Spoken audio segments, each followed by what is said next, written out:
মুশফিক কিছুক্ষণ আগেই ODI format থেকে রিটায়ার করেছে। আমার প্রায় অলমোস্ট 20 বছর 25 বছরের একটা জার্নি। তো একটা স্টেটাসে আসলে আমি এটা মানুষকে বুঝাতে পারতাম না যে আমার ফিলিংসটা তার প্রতি কি বা আমার এখন কি কেমন মুশফিকরা আমি এতটুকুই বলতে চাই যে দোস্ত তোর সাথে আমার খেলা শুরু আন্ডার 15 লেভেল থেকে and I have seen you grow step by step. আমি তোকে দেখছি যে তুই একটা নর্মাল ব্যাটসম্যান থেকে একটা বাংলাদেশের one of the best batsman তুমি কেমনে হয়েছিস। অনেক মানুষ হয়তোবা আপনারা ওর হার্ডওয়ার্কটা দেখার সুযোগ হয় নাই, যেহেতু আমরা ওদের সাথে একসাথে খেলি।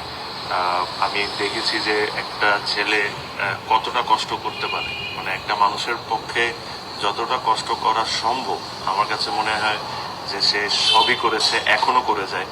আমরা এটা নিয়ে অনেক সময় হাসাহাসিও করি যে একটা মানুষ এত কষ্ট করে কেন, বাট তার ডেডিকেশন, তার খেলার প্রতি ভালোবাসা, ইট ইজ ইমেন্স। এটা আমি কথায় কোনোদিন কাউকে বুঝাতে পারবো না। বাট আজকে ও খেলা ছেড়ে দেওয়া ওর জন্য এটা কত কষ্টকর, আমি যেহেতু ওর খুব কাছের একজন ফ্রেন্ড, আমি এই জিনিসটা ফিল করতে পারি যে it is so so so hard for him. But whatever you have achieved, my friend,